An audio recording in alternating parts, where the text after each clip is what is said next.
चला पोरो नमस्कार। पहा लक्षात घ्या, नांदेड जिल्हा पोलीस भरतीचा पेपर आपण पाहू लागलो। त्याच्यातले 50 प्रश्न पाहिले होते आणि 51वा प्रश्न पाहायचा आहे। अभ्यास करताना मी वारंवार सांगितलं तुमचा अभ्यास हटके असावा, त्याच्याशिवाय पोरो रिझल्ट येत नाही। प्रश्न विचारलाय खालीलपैकी कोणता देश हा सार्कचा सदस्य नाही? सार्क संघटना। पहा लक्षात घ्या, सार्क संघटना आपण पाहिली तर सार्क संघटनेची स्थापना आहे 8 डिसेंबर 1985। संघटनेचं मुख्यालय बाळा काठमांडू, कुठं मांडू नाही, तू आजकाल कुठेही मांडायचंच पाहायला आहे, काठमांडू। आता काठमांडू नेपाळ नावाच्या राष्ट्रामध्ये। आता एक गोष्ट या संघटनेचे सदस्य लक्षात ठेवण्याची सिंपल आयडिया सांगतो, पुन्हा डबल तुला जिंदगी विसरलं नाही पाहिजे। इकडे पाय बाळा, हा आपला भारत देशाचा नकाशा आहे असं समज, आणि तुला नाही समजा वाटला तर इथं येऊन काढून दे। चला, हा आपल्या भारत देशाचा नकाशा आहे। यस, आता या भारताच्या नकाशामध्ये एक गोष्ट क्लिअर कर, इथं भारताचा जो देश आहे तो देश आहे म्यानमार। कळलं? याला आपण ब्रह्मदेश असं म्हणायचो। इथं भारताचा जो देश आहे याचं नाव आहे बब्या बांगलादेश। याची भारताला सर्वाधिक सीमा लागून आहे 4096 किलोमीटर। भारताच्या इथं देश लागून आहे त्याचं नाव नेपाळ। भारताच्या इथं देश लागून आहे त्याचं नाव भूतान। भारताच्या इथं देश लागून आहे त्याचं नाव चीन। भारताच्या इथं देश लागून आहे त्याचं नाव अफगाणिस्तान। लक्षात घ्या, आता भारताच्या इथं देश लागून आहे भिकारचोट पाकिस्तान। इथं पालची समुद्रधुनी, इथं भारताचा देश आहे याचं नाव श्रीलंका। आता एक गोष्ट क्लिअर करायची, आणि इकडं आपला एक महत्त्वपूर्ण इथे एक देश आहे याचं नाव आहे मालदीव। बाळा एक गोष्ट क्लिअर करा, पहा सार्क संघटनेची स्थापना 8 डिसेंबर 1985 ला झाली। मुख्यालय काठमांडू नेपाळ नावाच्या राष्ट्रामध्ये। या संघटनेमध्ये बाळा इकडे पाय, महत्त्वाची गोष्ट सांगायलो, याच्यामध्ये बांगलादेश आहे, आपल्या भारताला बांगलादेशाची 4096 किलोमीटर सीमा लागून आहे। याच्यामध्ये नेपाळ नावाचा देश आहे, याच्यामध्ये भूतान नावाचा देश आहे, याच्यामध्ये अफगाणिस्तान नावाचा देश आहे, याच्यामध्ये पाकिस्तान नावाचा देश आहे, याच्यामध्ये मालदीव नावाचा देश आहे, याच्यामध्ये श्रीलंका नावाचा देश आहे। आपल्या देशाला लागून असणारे म्यानमार आणि चीन याच्यामध्ये येत नाही। आपल्या देशाला लागून असणारे म्यानमार आणि चीन याच्यामध्ये येत नाही। मग पर्यायामध्ये तुला चीन दिलाय, नकट्या नाकाचा देश, नकट नाक असणाऱ्या लोकांचा देश। आता पाय बरं, 1 2 3 4 5 6 7 इकडे पाय, नेपाळ भूतान काय म्हणलो, बांगलादेश श्रीलंका मालदीव, त्याच्यानंतर काय म्हणलो इकडे पाय 1 2 3 4 5 6 7 आणि भारत 1 8। चला, 8 देशाच्या या संघटनेला आपण सार्क संघटना म्हणतो। याच्यात हे 2 देश नाहीत, म्यानमार आणि चीन, त्याच्यात पर्याय तुला चीन दिलाय, हे तू या प्रश्नाचं डायरेक्ट उत्तर। यस, चल बोल नको गाव। पुढचा प्रश्न पाय बबन, हा काय म्हणते, खालीलपैकी कोणत्या पुतळ्याला केवडिया गुजरात येथे स्टॅच्यू ऑफ युनिटी नाव देण्यात आलं? याचं उत्तर आहे सरदार वल्लभभाई पटेल। पुतळ्याची उंची आहे 182 मीटर उंच। पहा लक्षात घ्या, गुजरात राज्यामध्ये असणारा हा पुतळा आहे। भारताला सर्वाधिक जास्त जर समुद्र किनारपट्टी कुठं लागून असेल तर ती गुजरातला आहे। नर्मदा नावाच्या जिल्ह्यामध्ये येणारा हा पुतळा आहे, याला आपण स्टॅच्यू ऑफ युनिटी असं म्हणतो। जगातला सर्वात उंच पुतळा आहे। सुभाषचंद्र बोस यांच्या पुतळ्याला स्टॅच्यू ऑफ बिलीफ असं म्हणलं जातं, स्टॅच्यू ऑफ बिलीफ असं म्हणलं जातं। तर रामानुजाचार्य यांचा जो पुतळा आहे याला समतेचा पुतळा असं म्हणतो आपण, रामानुजाचार्य। लक्षात घ्या, 216 फुटाचा हा पुतळा बब्या हैदराबाद या जिल्ह्यात आहे, हैदराबाद या ठिकाणी आहे। ओके, हा तेलंगणा नावाचं राज्य। चला, तिसरा प्रश्न आहे, युक्रेनचे सध्याचे राष्ट्राध्यक्ष काय आहे? तुला माहिती आहे युक्रेन आणि रशिया या दोघात युद्ध चालू होतं, आणि युद्ध चालू असताना या युक्रेनचे अध्यक्ष गाजले होते झेलेन्स्की। काय नाव होतं? झेलेन्स्की। पहा, व्लादिमीर पुतीन हे रशिया देशाचे राष्ट्रप्रमुख आहेत। लक्षात घ्या, बोरिस जॉन्सन हा ब्रिटन देशाचा पंतप्रधान आहे। इमॅन्युअल मॅक्रॉन हा फ्रान्स देशाचा राष्ट्रप्रमुख आहे, राजधानी आहे पॅरिस। कळलं? हा, चला ओके। पुढं काय म्हणते, विश्वचषक फुटबॉल स्पर्धा 2022 ही या देशात खेळली गेली, तर ती खेळली गेली होती कतार या ठिकाणी। 3 वेळा ती जिंकली होती अर्जेंटिनानं। बाळा कोण जिंकली होती? अर्जेंटिनानं. चला कन्सेप्ट क्लिअर करा. पहा पुढं काय म्हणते, खालीलपैकी कोणता पर्याय अमृत, अमृत सरोवर मोहिमेशी संबंधित आहे. अमृत म्हणजे काय, पाणी. मग पर्यायात पाणी नाव कुठे, जलसंधारण. ती या प्रश्नाचं उत्तर, जलसंधारण ती ह्या प्रश्नाचं उत्तर. पहा सन 2023चा महिला IPL विजेता संघ कोणता, मुंबई इंडियन्स. काय ती या प्रश्नाचं उत्तर, मुंबई इंडियन्स. हे कपड्यावरून कळतं इथे पहा. ओके चालेल. पहा 96 अखिल भारतीय मराठी साहित्य संमेलन कोठे पार पडले. प्रश्नाचं उत्तर होतं, लक्षात घ्या, वर्धा. चपळगावकर हे याचे अध्यक्ष होते. 97 मराठी साहित्य संमेलन तुम्हाला माहिती आहे अमळनेर या ठिकाणी पार पडले. कळलं का, शोभने. पहा हे त्याचे अध्यक्ष आहेत. 97 मराठी साहित्य संमेलन हे 96 पार पडलं होतं वर्ध्याला. हे पहा इथं चरखा आहे गांधीजीचा. आपण जे बी पाहिलो त्या प्रत्येक गोष्टी क्लिअर करा. ज्या गोष्टी येत नसतील त्यावर चर्चा करूया. पण आपल्याला एक ना एक मार्क कव्हर करायचा, त्याच्याशिवाय पर्याय नाही. सिलेबस अतिशय मोठा आहे. हां ओके. पहा त्यानंतर पुढं पाहिलं रवींद्र शोभने. हां चला हे विचारलं इथं, संत रामानुचारी यांचा स्टॅच्यू ऑफ इक्वेलिटी समतेचा पुतळा कुठे उभारण्यात आला. तो उभारण्यात आला हैदराबाद या ठिकाणी. याची उंची आहे 216 फूट. 11व्या शतकातले हे एक प्रसिद्ध असे संत आहेत. हे पहा हे त्यांचा पुतळा आहे. हां पहा हे गाव देशातील पहिले सौर ऊर्जा ग्राम म्हणून ओळखले गेले. ते गाव होतं मोढेरा. राज्य होतं बब्या गुजरात.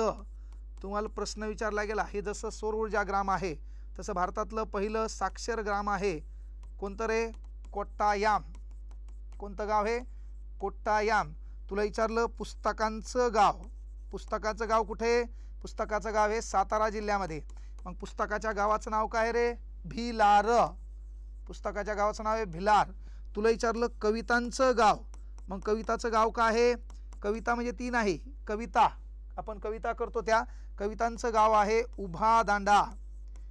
कुठं, कवी मंगेश पाडगावकर यांचं गाव आहे सिंधुदुर्ग नावाच्या जिल्ह्यातलं. तिन्ही गोष्टी आपण क्लिअर केल्या. यस हे दुर्गापूर तू ऐकलं असेल पंचवार्षिक योजना त्याच्यामध्ये. हां पहा त्याच्यानंतर काय पहा, प्रश्नचिन्हाच्या जागी येणारे अक्षर ओळखा. JLNP. तुम्हाला ABCD पाहिजे, ABCDवर प्रश्नाचे उत्तर द्यावे लागतात, त्याला दुसरा काही पर्याय नाही. म्हणून फास्ट ट्रॅकमध्ये ABCD लिहायची. महत्त्वाची गोष्ट क्लिअर करा. ABCD ABC इकडे पहा DEFGHIJKLM त्याच्यानंतर NOPQRSTUVWXYZ. ते काय म्हणते JL. इकडे पहा एक अक्षर सोडून दिले. ओके हे घेतलं JL. त्याच्यानंतर काय आहे NP. इकडे पहा एक अक्षर सोडून दिले. मग आता त्याच्यानंतर NP घेतलं का, मग एक अक्षर सोडून काय होईल रे, इकडे पहा R. हे पहा पीच्या नंतर काय सोडलं, एक अक्षर सोडलं. प्रश्नाचं उत्तर R. प्रश्नाचं उत्तर काय आहे R. त्याच्यानंतर पहा बरं विसंगत अक्षर गट ओळखा म्हणते. इकडे पहा रे, याच्यामध्ये एक गोष्ट करा. तुम्हाला माहिती आहे 5 स्वर आहेत बाळांनो. AEIOU. AEO स्वर आहेत, IUA स्वर आहेत, OEU स्वर आहेत. मात्र याच्यात P हे व्यंजन आहे म्हणून हे या प्रश्नाचं उत्तर आहे. याच्यात P हे व्यंजन दिले, हे या प्रश्नाचं उत्तर आहे. पुढं पहा विसंगत घटक ओळखा म्हणते. Metre, yard, acre, furlong. हे पहा हे अंतर मोजण्याचे एकक आहेत आणि हे क्षेत्रफळ आहे बाळा, लक्षात घे. याला आपण परिघ म्हणतो आणि यातल्या परिपूर्ण भागाला आपण क्षेत्रफळ म्हणतो. भरीव म्हणलं की क्षेत्रफळ. कळलं का, हे लक्षात घे. इकडे पाय अक्षर अंक संयुक्त परस्पर संबंध ओळखा. E to P 2 चा घन 8, 5 चा घन 125. TJ 2 चा घन 8 केले. EP HS याचं काय केलं TJ. पहा प्रश्नाचं उत्तर काय आहे WM. हे तर कर पहा प्रश्नाचं उत्तर 125 TJ. हे पहा बापा, एका सांकेतिक भाषेत संडे हा शब्द असा लिहिला, त्याच सांकेतिक भाषेत मंडे हा शब्द कसा लिहिला जाईल. इकडे पहा त्यानं काय केलंय SUNDAY. त्यानं काय लिहिलं पहा बरं. इकडे पहा US. इकडे पहा त्याच्यानंतर काय लिहिलंय ND वाय ए. आता शब्द कोणता लिहायचा आहे MON, इकडे पाय DAY. मग त्यानं काय केलं ओच्या जागी M, हे पाय इथं बदल झाला, यस झाला का. आता हे ND जशाल तसं ठेवलं, यस. वाय वरती आणला, ए खाली, इथं बदल पहा हे, यस. मग OMNDYA, OMNDYA, OMNDYA. पर्याय क्रमांक 4 आपल्या प्रश्नाचं उत्तर OMNDYA. पुढे प्रश्न आहे CAT बरोबर 24, DOG बरोबर 26, तर हॉर्ससाठी कोणती संख्या असेल. बाळांनो इकडे क्लिअर करा, ABCD फास्ट लिहावी लागेल. ABCD EFGHIJKLM, इकडे पहा NOPQRSTUVWXYZ. आता इकडे पहा क्रमांक आपण बेसिक देऊया 1, 5, 9, 15, 21, कारण बाकीचे जवळजवळ देता येतात. आता CAT इकडे पहा, CAT म्हणजे C चा क्रमांक काय आहे, इकडे पहा 3 आहे. A चा क्रमांक काय आहे C 1 आहे, इकडे पहा 1 आहे. CAT T चा क्रमांक काय आहे, T चा क्रमांक 20 आहे. 20 आणि 1 21, 21 आणि 3 24, म्हणजे काय केलं अंकाची बेरीज केली, अंकाची बेरीज केली. पहा DOG, D बरोबर काय आहे 4, O बरोबर काय आहे 15, 15 आणि 4 19, आणि G बरोबर काय आहे हे पाय 7, आलं का 26, 19 आणि 7 26. तसं तुला काय विचारलंय हॉर्स, काय विचारलंय हॉर्स. मग तू काय करणार HOR, इकडे पाय काय आहे SE. मग E चा क्रमांक 5 आहे, O चा क्रमांक 15 आहे, H चा क्रमांक इकडे पाय 5, 6, 7, 8, हा. R चा क्रमांक इकडे पाय 15, 16, 17, 18. चला S चा क्रमांक S 21, 20, 19, हे 21 आहे, 20, 19 RS. आता याची बेरीज केली, याची बेरीज केल्यावर पहा 8 आणि 5 13, 13 आणि 8 21, 21 आणि 9 30, 30 आणि 5 35, 35 ला 5, 7 3, हे 3 आणि हे 3 6, 65 आपल्या प्रश्नाचं उत्तर आहे. पर्याय क्रमांक 2, पर्याय क्रमांक 2 आपल्या प्रश्नाचं उत्तर. बाळांनो काय केलंय ए बबन्या, ABCD मध्ये नंबर दिलेत, नंबर दिल्यावर जे चल आहे त्याला जो नंबर आहे त्या नंबरांची बेरीज विचारली, बाकी अवघड काही नाही. चला पुढं काय म्हणते पहा. जर पुस्तकाला वही म्हटलं, वहीला पेन म्हटलं, ह्या असा प्रश्न दिला तर पहिले कोणाला काय म्हटलं ते लिहायचं. इकडे पहा काय लिहायचं बाळा, हे पाय पुस्तक, मग पुस्तक बरोबर काय आहे वही. आता पहा वही, वही बरोबर काय आहे पेन. आता पहा पेन, पेन बरोबर काय म्हणलंय कागद. आता पहा कागद. त्याच्यानंतर रबराला संगणक म्हटले, इकडे पहा पुस्तकाला वही म्हटले, वहीला पेन म्हटले, पेनाला कागद म्हटले, कागदाला रबर म्हटलं असेल. बरं जाऊ दे, रबराला काय म्हणलं संगणक. चला खोडण्यासाठी काय वापरायचंय रबर, पण रबराला म्हणलं काय संगणक. आपल्या प्रश्नाचं उत्तर हे मूळ घटक आहे, हे त्याला म्हणलंय, त्याला काही म्हणून द्या, त्याचं मेन काम काय ते लक्षात घ्या ना. मेन कामावर आपल्या प्रश्नाचं उत्तर आहे. येस नो बोलत चला, येस नो बोलत चला, आगाऊ बोल नका. हा कारण कामाच्या गोष्टी आहेत त्याच पाहिलं आपण. हा यस पहा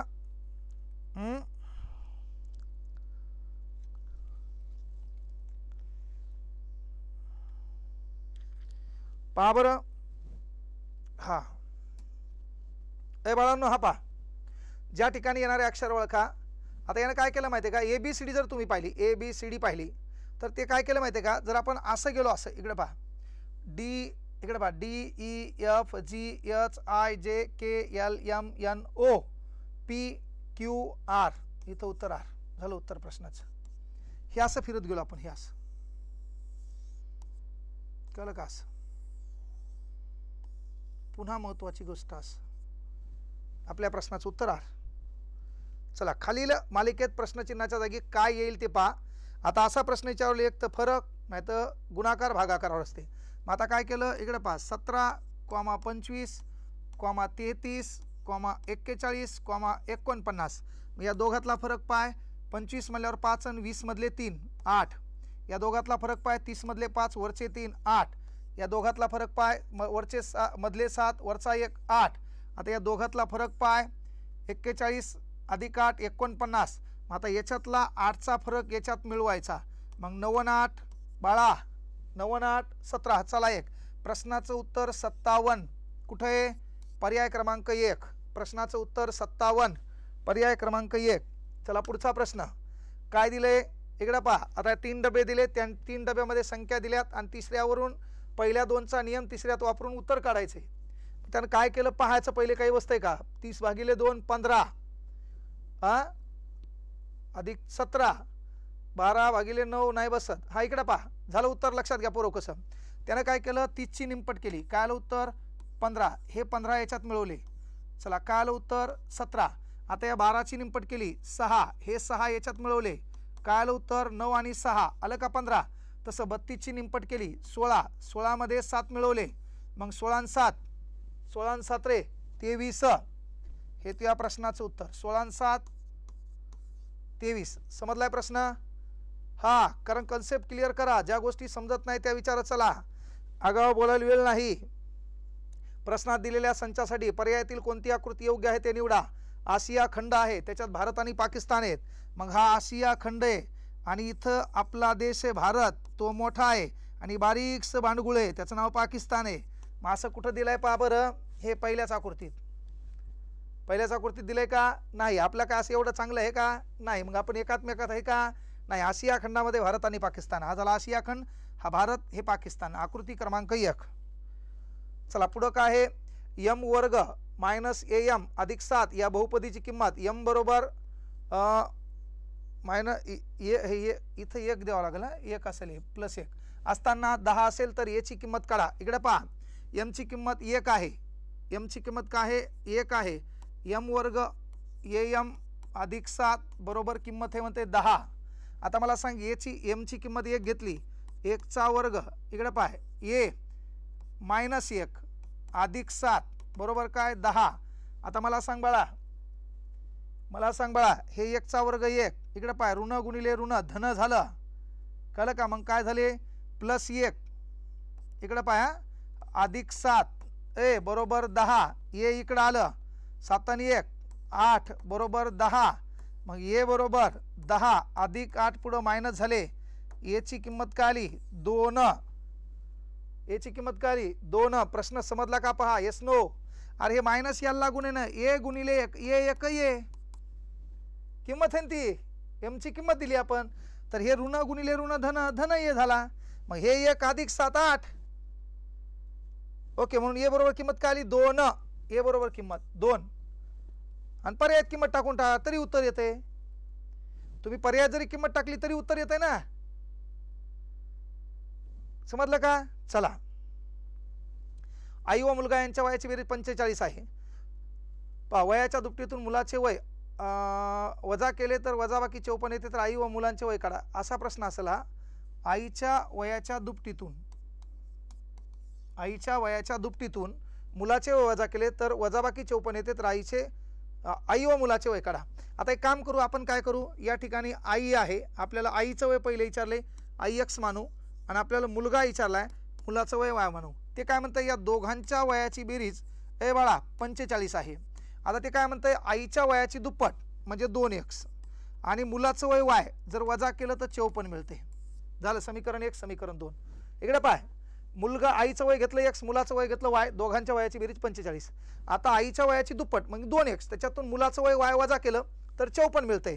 आता आपण याची काय करू बेरीज, मग x आणि 2x 3x वजा y अधिक y कट झाला बरोबर 5 आणि 4 9, 5 आणि 4 9.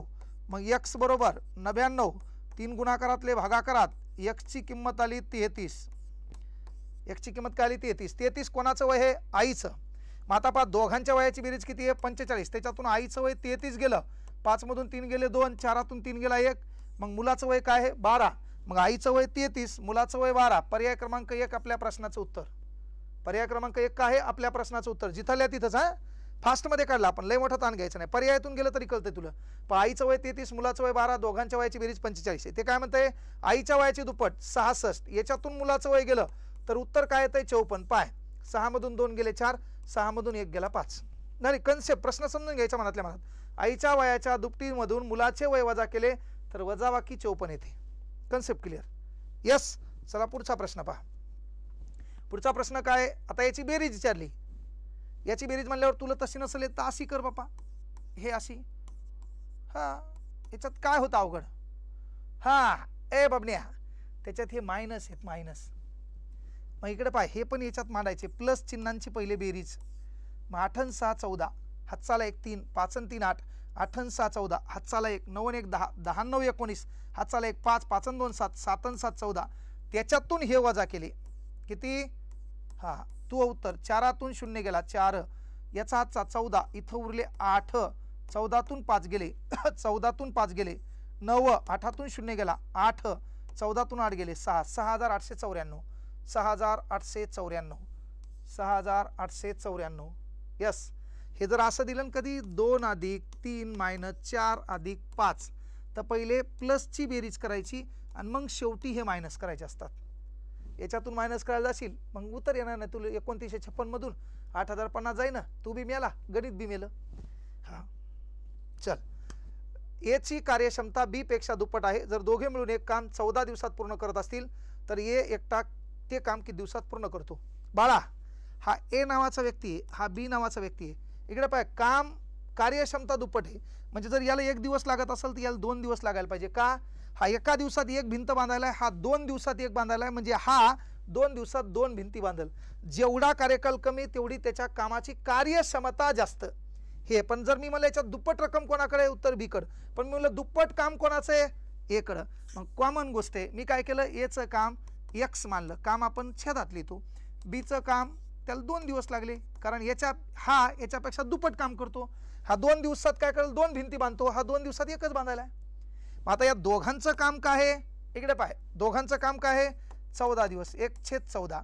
याला सोडून घेऊ, अपूर्णांकाची बेरीज करताना छेद काय लागतंय, समान. त्यासाठी याला 2 न गुणणार, याला 2 न गुणणार, बे का बे 2x अधिक 1/2x 1/14. अपूर्णांकाची बेरीज करताना समान छेद एकदा, 2 आणि 1 3 बरोबर 1/14. काय केला, तिरकस गुणाकार. मग काय झालं रे, 3 गुणिले 14 बरोबर 2x. मग 3 गुणिले 14 2 गुणाकारातले भागाकारात बरोबर x. बेस 7 14 7 त्रिक 21. काय म्हणलो होतं आपण, याचं काम 1/x म्हणून येते काम किती दिवसात करील, 21 दिवसात. किती दिवसात करील, 21 दिवसात. येस नो, बोलत चला. हा लय मोठा ताण घ्यायची गरज नाही, कन्सेप्ट महत्वाची. त्याला कन्सेप्ट शिवाय पर्याय ना. ए बाळा चल, 2 संख्यांची बेरीज 103 आहे. जर मोठ्या संख्येला लहान संख्येने भागलं तर भागाकार 2 येतो व बाकी 19 उरते, तर त्या 2 संख्या शोधा. आता याला एक्सन बिक्सन लय मोठा ताण घ्यायचा नाही. पर्यायातून जाय पहिले, दोघांची बेरीज 103 आहे, दोघांची बेरीज 103 आहे.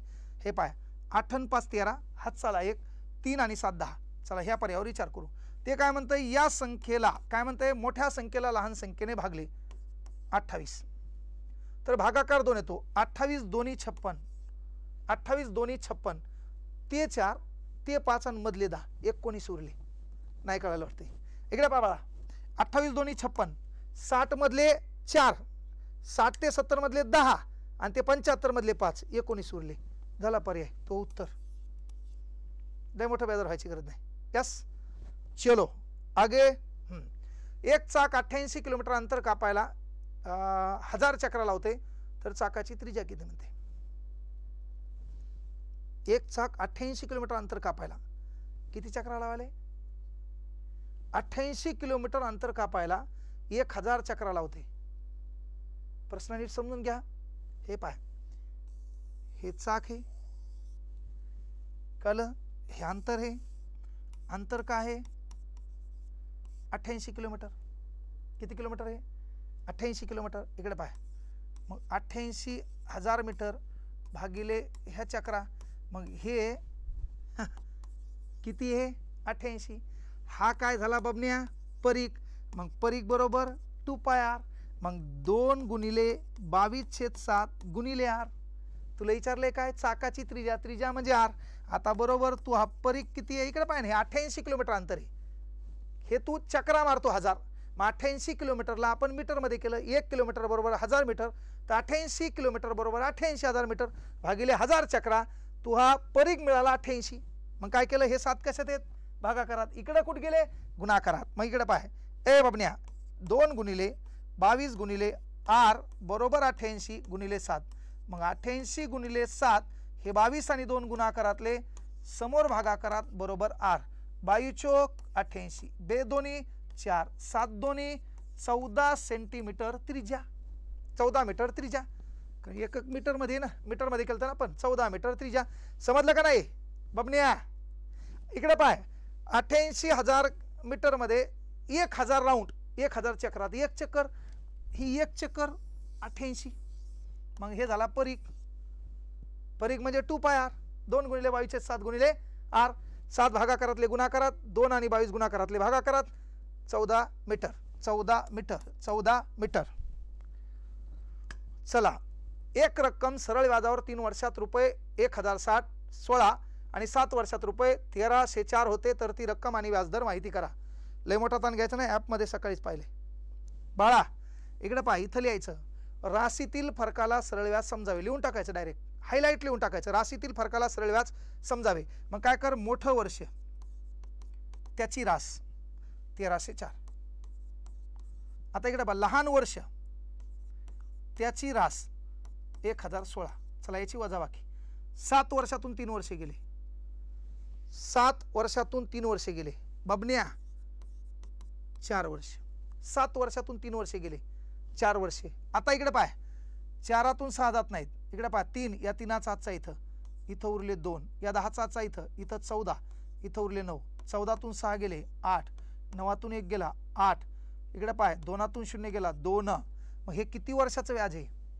288 4 वर्षाचं आपण काढू बबन्या एका वर्षाचं 4 7 28 4 दोन्ही 8 एका वर्षाचं व्याज काय रे 72 रुपये एका वर्षाचं व्याज काय 72 एका माणसाला आपण 3 वर्ष झाल्यावर व्याजासह काय रुपये नेऊन दिले होते 1016 मग 3 वर्षाचं त्याला व्याज काय दिलं 72 गुणिले 3 3 दोन्ही 6 3 7 21 मग 1016 मधून आपण व्याज वजा केलं 6 6 गेला 0 1 1 गेला 0 10तून 2 गेला 8 800 रुपये आपण त्या माणसाकडून घेतलेली मुद्दल होती 3 वर्षाचं व्याज दिले नाही याच्यात 1016 मग 3 वर्षाचं व्याज 72 प्रमाणे 216 ते व्याज गेलं मुद्दल किती 800 आता तुला काय म्हणलंय व्याजदर काढा त्या पुस्तकाची भाषण पुस्तकात काय म्हणलंय तिकडे चुलीत लाख काही ताण घ्यायचा नाही आता व्याजाचा दर दर म्हणजे काय 100वर जास्त व्याज म्हणजे काय मुद्दलावर जास्त पण व्याज कोणतं माहित पाहिजे एका वर्षाचं कॉमन गोष्ट आहे 800 रुपयावर 72 रुपये व्याज एका वर्षाचं जास्त तर 100वरील जास्त रकमेला दर म्हणावे तिरकस गुणाकार 100 गुणिले 72 भागिले 800 2 शून्य कटले 8 9 72 व्याजाचा दर 9% आणि मुद्दल रक्कम 800 व्याजाचा दर 9% मुद्दल रक्कम 800 मुद्दल आहे 800 व्याजाचा दर आहे 9% मी तुम्हाला काय म्हणलं सध्याचा काळ अपडेटचा नाही अपडेट विथ अपग्रेड दोन्ही गोष्टी लक्षात घ्या रिझल्ट सहज येणार नाही कॉम्पिटिशन बेकार आहे आपली तयारी इतरांपेक्षा वेगळीच लागल भावांनो कळलं का ताईंनो मोबाईल गुलुगुलू बोलणं जेवला का झोपला का भंगार गोष्टीला वेळ द्यायचा नाही अभी नाही तो कभी नाही कळलं का हां महत्वाची गोष्ट आहे चलो 1856 मधून कोणती लहानात लहान संख्या वजा करायला हवी की बाकीला 7 12 आणि 16 ने भागल्यास प्रत्येक वेळी बाकी 4 राहील आता हा प्रश्न लसाई मसाई मध्ये आहे यूट्यूबला याच्या अगोदर आपलं लसाईचं एक प्रकरण आहे म्हणजे आतापर्यंत त्या प्रकरणात शिकवलेल्या भागात त्याचे एवढे व्ह्यूज मला कुठे जास्त मिळाले नाही ते प्रकरण आहे का हे पाय त्याच्यामध्ये तू पहिलं काम याचा लसावी काढ 7 12 16 लसावी काढताना हा नियम आहे यस आता पाय या दोघायला कॉमन भाग 4 न जातो मग तू म्हणला 4 त्रिक 12 तू म्हणला 4 चौक 16 लहान कोण आहे 3 3 1 3 लहान कोण आहे 4 4 1 4 उरले कोण 7 7 1 7 यांच्या गुणाकाराला आपण लसावी म्हणतो 4 त्रिक 12 12 चौक 48 या 48 ला बब्या या 7 न गुणले 7 8 56 हातच्या आले 5 7 चौक 28 28 आणि 5 33 लसावी आला 336 आता इकडे पाय 336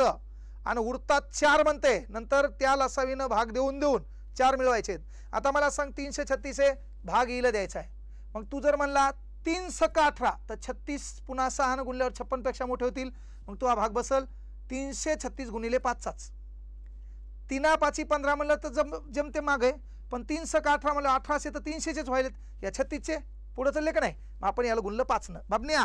लय सोपा प्रकार आहे हे. पाय 5 स 30, 7 आले 3, 5 त्रिक 15 आणि 3 18, 5 त्रिक 15 आणि 1 हे हात चालेला 5, 5 स 30, हात चाले 3, 5 त्रिक 15, 15 आणि 3 18, हात चाला 1, 5 त्रिक 15, 15 आणि 1 16. आता उरतात किती म्हणते 4. आता पण तू याच्या पुढे 336 बसू शकत नाहीत, पुढे चालले या 1856 पेक्षा. मग तू ती संख्या ही आहे, कळलं का. हा, मग ते काय म्हणते कोणती संख्या वजा करावी, काय म्हणते इकडे पहा, कोणती संख्या वजा करावी. मग तू काम 1856 मधून हे 1684 वजा कर. मग तो उत्तर 6 मधून 4 गेलं 2 उरतात म्हणले ते. पाय बरं 15तून 8 गेले 7, इथं उरले 7, 7तून 6 गेला तो उत्तर 172, तो उत्तर 172.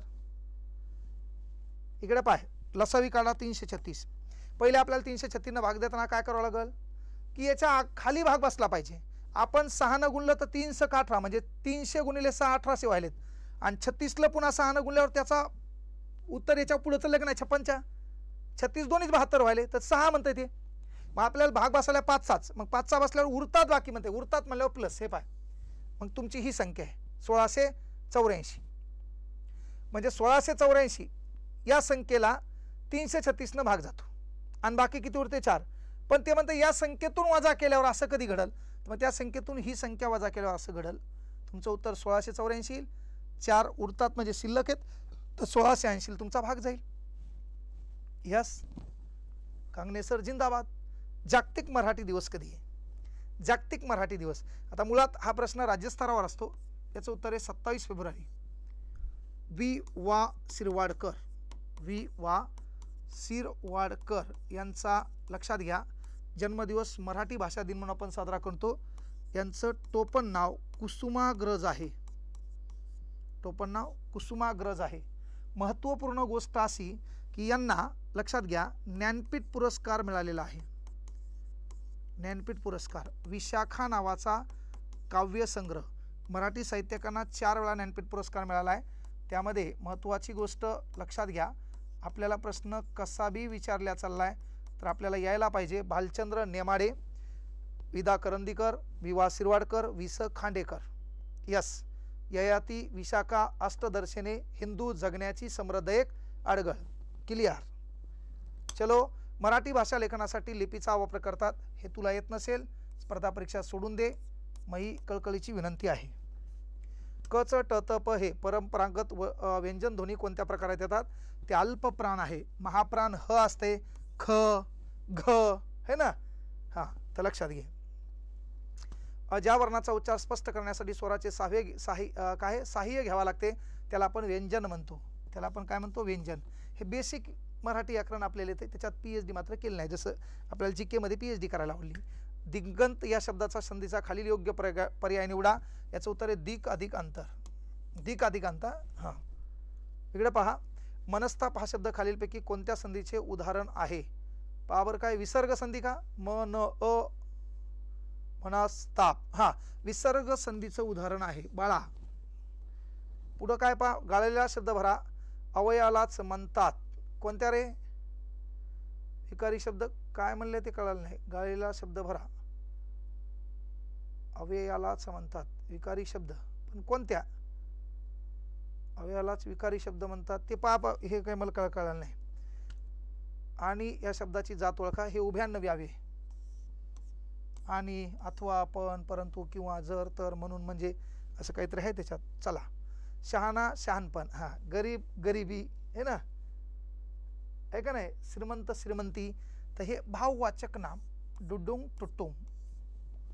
चला, विशेष नाम, हा बबन्या, विशेष नाम बबनराव, बब्या. हां, कवी या शब्दाचे स्त्रीलिंगी रूप ओळखा. हे पहा, कवयित्री, कवयित्री नाही कवयित्री, हे उत्तर आहे. कवयित्री हे का कवयित्री आहे रे, कवयित्री नाही कवयित्री असेल, कवयित्री कवयित्री का 2 नंबर. हे पहा बरं, कवयित्री. हां हां, 89 पहा. मराठीचं नका मला जास्त विचारू, मला 3 मार्क पडले होते DED CET ला. हां, हे वांधे ती हे बी वांधे. त्याच्यात ऑप्शनमध्ये काय नाही, त्याचं उत्तर वेगळं काय आहे बाप्पा. एक मिनिट थांब. हां, पाहूया पाहूया, एकच मिनिट.